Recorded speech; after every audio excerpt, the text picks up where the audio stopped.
So here's the little monster that causes all the problems. Some of you know what this is.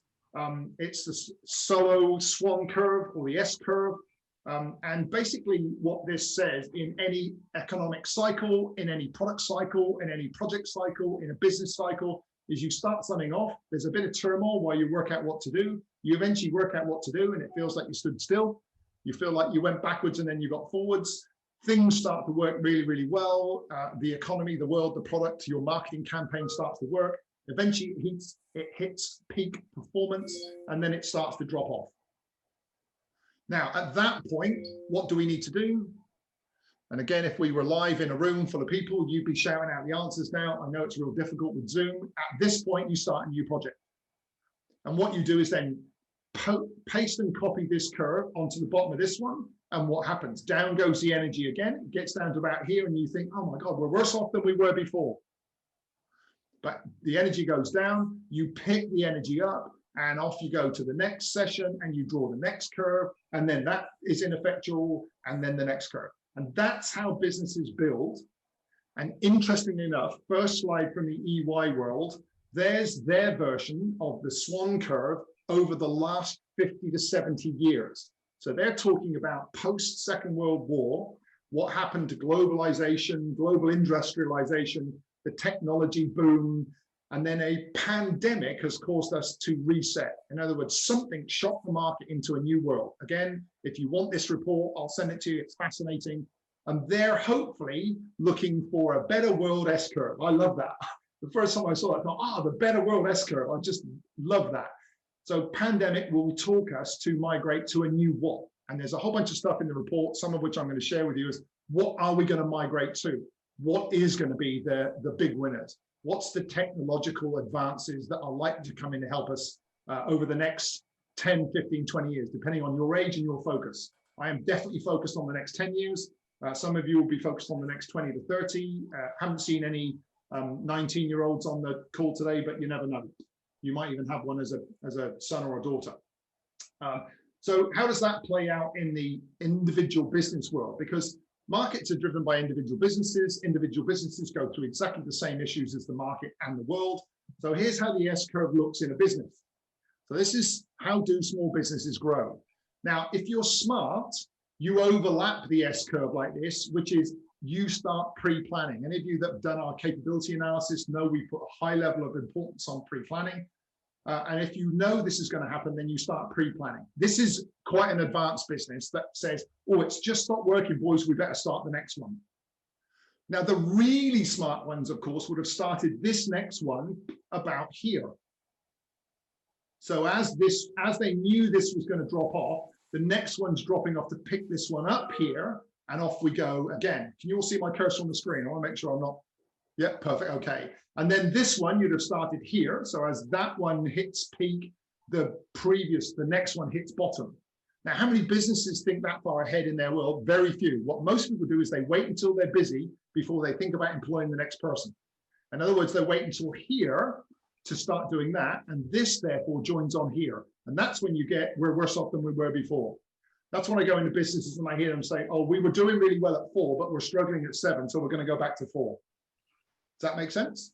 And then at the end of each one of these, you have this black hole. This is the transition point. This is an area where businesses get stuck in because they don't know how to fix the issues that sit in here. There are 4 specific issues that sit on here, and there are different issues that sit in these black holes. So those are typically the 4 things that we find businesses focusing on when we come in and see them. They hit certain transition points. Normally I can say, what are you focused on? And they'll tell me, it's all right, Guy, I'll send you the chart. Normally they'll tell me, oh, I'm focused on sales. I go, turning over about 1.5 million. They go, oh, how did you know? Or they'll say, I'm turning over 1.5 million. I go, I bet you're focused on sales.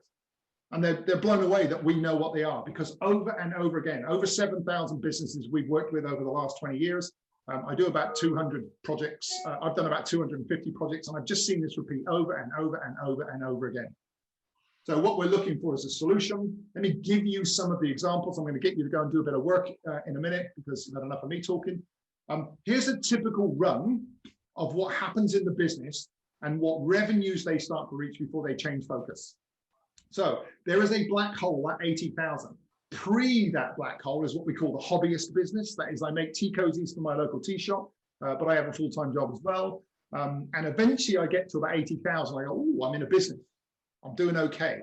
80,000 is pretty good. If your average wage in the UK is 24,000, 80,000 is pretty good. But I'm stuck. I don't know what to do. I can't move forward. Why am I stuck? If I get unstuck, I generally tend to go through to 120,000. Now I better start selling some stuff. I've got to focus on sales now. Before, people bought my maid and that was fine. Now I've got to focus on sales. If I get really good at that, I'll go, where else can I sell it? I'm selling in my local tea shop. Let's go and talk to all the tea shops. I'm selling online. Let's start a shop. I've got a shop. Let's go online. Seeing a lot of people doing that at the moment. A lot of channel shift in businesses today, moving from physical to online, etc.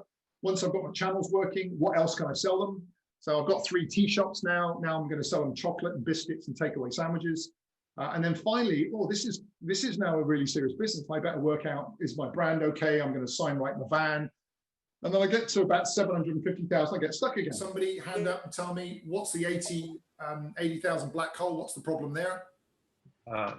Lack of resource. One person. Yeah, it's a one-person business. That's a one-man band, doing pretty good at 80K. That's not bad. It's not the best corporate CEO pay I've ever seen. But if you're a self-employed person booking 80 grand, you're probably half decent. What's the problem? It's only you. It's only you, but what's the problem? You're doing everything. Yep, but what's the problem? It's the capacity planning. Person, it will be a loss or a... Yeah, so as soon as I add another person, I've got to go home and explain to the wife or husband why we're giving away 25 to 30,000 pounds of our 80,000 to pay somebody else to do something we were already doing. And so they get stuck. About 4.1 million people stuck in that. Most people tell me it's the VAT threshold. It's not. It's just that they put the VAT threshold there because one-man band businesses generally tend to get to about that level. So we had an accountant show up at one of our sessions who said he had over 450 one-man band sole trader clients. For me, sole trader is SOUL trader, by the way. You're trading your life for money. But he said average income 79,000, which means he had them up to 120 and down to 60. It wasn't the VAT threshold. It's that I just physically can't do any more.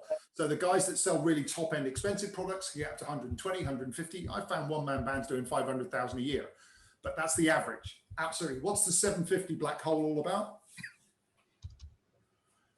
It's a fundamental one, this. 96% or more of businesses in the Western world do not work out how to get through this black hole, never break 1 million revenue, and never get past 10 staff. 96%.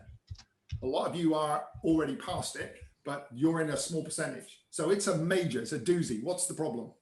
I think for some companies, Nick, there's a span of control thing that one man, one woman has got a limit to how many people they can successfully manage.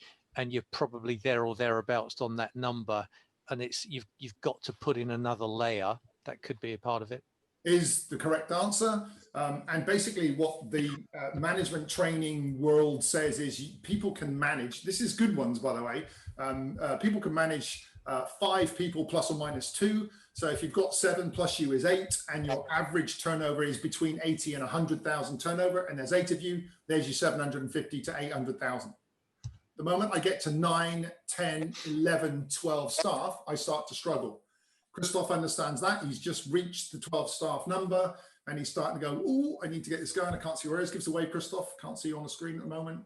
There he is, yeah. So Christoph's just hit 12 staff and he's looking to accelerate through that number quickly, and he will. He's already got to the other side of it structurally. Now we just need the revenue to follow and he'll be a happy bunny. So that's the issue. It repeats over and over and over and over again. Once you know it's a mathematical formula, and all you need to do is apply a different thinking to that mathematical formula to break that 750 black hole, then you've got a solution. Now, please say there's plenty of businesses I find that have got through, but they didn't solve the issues. So all of the issues that sit back there are still hanging on to them and holding them back. It's still giving them a problem. So what we want to do is look at how we fix